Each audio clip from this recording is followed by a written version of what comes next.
Ayan na guys, tapos na lahat mahiwa. So, lalagyan ko siya ngayon ng mais.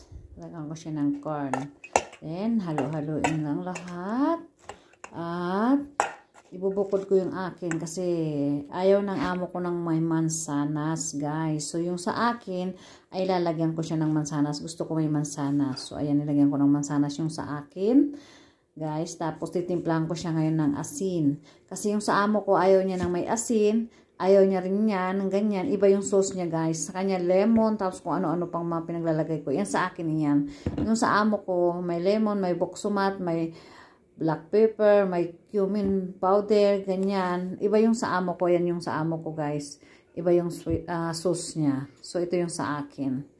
Tapos, after na malagyan ng mga sauce, lagyan ko ngayon ng 2 itlog.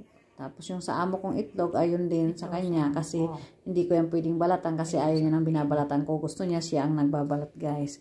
So, ayan, nakakasawa na yung samosa. Kaya ito naman. So, ito na yung salads na ginawa ko, guys. Kakainin ko na. Ngayon ko lang siya kakainin.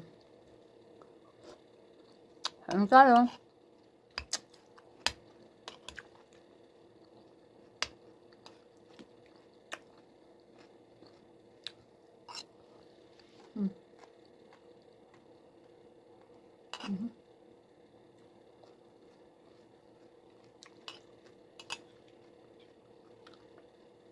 Shout out everyone.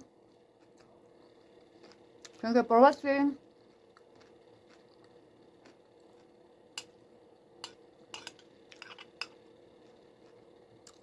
Thank you sa support.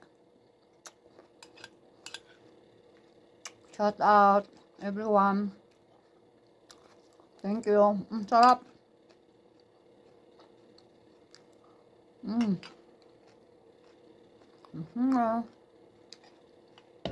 Thank you for watching. Love you all. God bless you all. Bye.